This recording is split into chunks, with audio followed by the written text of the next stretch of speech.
نبی علیہ السلام نے ارشاد فرمایا قرب قیامت میں لوگ اپنی بیویوں سے زنا کریں گے. ہم نے حدیث پاک پڑھی تو ہمیں سمجھ نہیں آئی. ہم نے اپنے استاد سے پوچھا کہ استاد جی یہ کیا معنی ہے کہ اپنی بیویوں سے زنا کریں گے؟ تو انہوں نے فرمایا ہاں اس کی کئی صورتیں ہیں. ایک صورت تو اس کی یہ ہے کہ مرد یا عورت کوئی کفریہ بول دے اور نکاح ٹوٹ جائے اور ان کو اس کا پتہ ہی نہیں کہ نکاح ٹوٹا یا نہیں. اور واقعی آج تو کفریہ کلمات کا علم ہی نہیں لوگوں کے پاس. بہت سینسیٹیو مسئلہ ہے یہ. مالا بدہ من میں فارسی کی کتاب ہے, ہم مفتی صاحب سے پڑھ رہے تھے تو جب انہوں نے کلمات کفر پڑھائے تو ہماری آنکھیں کھل گئیں. اس میں حضرت مفتی کفایت اللہ رحمۃ اللہ علیہ نے لکھا ہے, نہ مفتی قاضی ثناء اللہ پانی پتی رحمۃ اللہ علیہ نے لکھا ہے کہ اگر دو بندے گفتگو کر رہے تھے, ایک نے کہا کہ یہ تو شریعت کی بات ہے اور اگلے نے جواب دیا رکھ پرے شریعت کو فقد کفر, وہ آدمی کافر ہو گیا. شریعت کے بارے میں ایسی بات کہہ دینا کہ رکھ پرے شریعت کو, ایمان کہاں بچتا ہے؟ سوچئے. تو ہمیں چاہیے کہ ہم علماء سے پوچھیں کہ بھئی کلمات کفر کون کون سے ہیں. یہ نہ ہو کہ کہیں ایسے جملے ہم بولیں. کئی جملے تو بہت کامن ہیں. مثلا علماء نے لکھا ہے کہ کسی نے کہا کہ کہاں رہتے ہو؟ دوسرے نے کہا فلاں جگہ رہتا ہوں. او خدا دے پچھاوڑے, خدا کے پچھاوڑے یعنی خدا کے پیچھے رہتے ہو, فقط کفر, ایسا بندہ کہنے والا کافر ہو جاتا ہے. تو ان کا علم حاصل کرنا ضروری کہ کہیں ہم تو اپنی گفتگو میں کوئی ایسی بات نہیں کہہ جاتے, اور اگر نکاح ٹوٹ گیا تو پھر اپنے ذوم میں میاں بیوی رہ رہے ہیں اور زنا کا گناہ لکھا جا رہا ہے. تو فرمایا کہ مرد قرب قیامت میں اپنی بیویوں سے زنا کریں گے. ایک صورت تو یہ ہے, یہ کفریہ کلمہ بیوی بولے تو بھی نکاح ٹوٹا, خامد بولے تو بھی نکاح ٹوٹا. اور دوسری صورت ایک دوسرے کے ساتھ آرگومنٹس, اور یہ تو ہر گھر کی آج بات نظر آتی ہے. جس گھر میں دیکھو الا ماشاء اللہ وہی حال ہے. جب شادی ہوئی میں بولتا تھا بیوی سنتی تھی. اس نے کہا پھر, کہتے پھر بچے ہو گئے, پھر بیوی بولتی تھی میں سنتا تھا.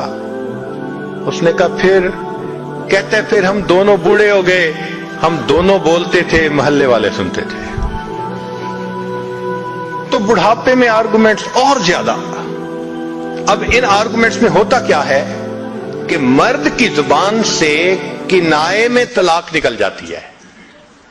کنایا کہتے ہیں کہ لفظ تو طلاق کا نہیں بولا لیکن بات ایسی کر دی کہ جس کا مفہوم طلاق والا ہوتا ہے, اس کو کنائے میں طلاق کہتے ہیں. اب یہ گناہ بہت زیادہ ہے کہ غصے میں کہہ دیتے ہیں چلی جا, مجھے تیری کوئی ضرورت نہیں آج کے بعد.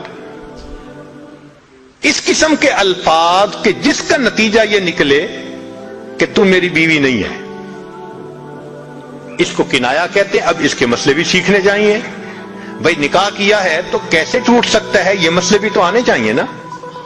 یہ کہاں لکھا ہوا ہے کہ آپ ٹیکس کے سب مسائل جانتے ہیں, بزنس کے سب کوڈز جانتے ہیں, فلاں کا سب نالج آپ نے حاصل کیا ہوا ہے, اور ایک مومن نکاح کر لیتا ہے اور اس کو نکاح طلاق کا پتہ ہی نہیں ہوتا. یہ کہاں کا انصاف ہے؟ شریعت کہتی ہے علم حاصل کرو. ایسا نہ ہو کہ کنائے میں طلاق ہو جائے, ہمیں پتہ بھی نہ ہو اور میاں بیوی مل کے رہ رہے. اور آج تو یہ معاملہ ہے کہ زبان سے طلاق کہہ دیتے ہیں, ہو بھی جاتی ہے, پتہ بھی ہے دونوں کو, مگر بدنامی ہو جائے گی, پھر ایک دوسرے کے ساتھ رہ رہے ہوتے ہیں. چنانچہ ہمیں ایسے لوگ ملے 5 وقت کا نمازی, تہجد پڑھنے والا, سب نیکی کرنے والا, خود اس نے مجھے کہا کہ آج سے 8 سال پہلے میں نے اپنی بیوی کو طلاق دے دی تھی غصے میں. ویسے میں نے غصے میں دی تھی. میں نے کہا کبھی کسی نے بیوی کو خوش ہو کے طلاق دی؟ دیتا تو غصے میں ہی ہے نا. یہ کیا بات ہوئی کہ غصے میں دی تھی؟ بھئی طلاق تو ہو گئی. اور جی پھر بعد میں ہم نے سوچا وہ بھی نیک ہے میں بھی نیک ہوں, بدنامی ہو جائے گی, بچے خراب ہو جائیں گے, تو بس پھر ہم نے پھر اکٹھا رہنا شروع کر دیا. نہ رشتہ داروں کو پتا, نہ علماء سے پوچھا.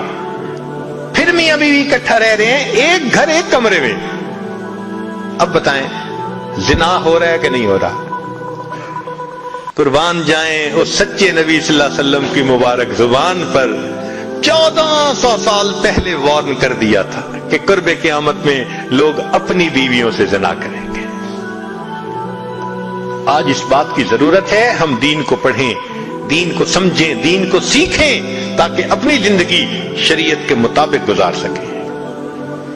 اور یہ ایسا گناہ ہے زنا, اللہ اکبر, کہ قرآن مجید میں اس کے لیے فرمایا خالدین وَيَخْلُدْ فِيهِ مُحَانًا.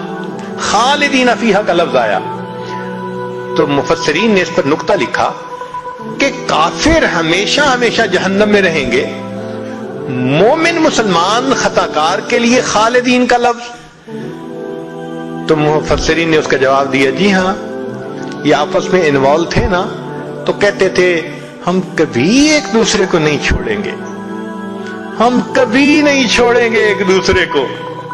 یہ جو وعدے کرتے تھے ہم کبھی ایک دوسرے کو نہیں چھوڑیں گے, ہمیشہ ساتھ رہیں گے, اللہ فرماتے ہیں میں بھی تمہیں پھر ہمیشہ ہمیشہ کا عذاب دوں گا. ایک حدیث پاک میں ہے قیامت کے دن اللہ تعالیٰ کے سامنے بوڑھا زانی آئے گا, اللہ تعالیٰ اس کے چہرے کی طرف نہیں دیکھیں گے. ایک روایت میں ہے قیامت کے دن بے پردہ جو ننگے سر پھرنے والی عورت ہوگی وہ اللہ کے سامنے کھڑی کی جائے گی, اللہ تعالیٰ اس کی طرف نہیں دیکھیں گے.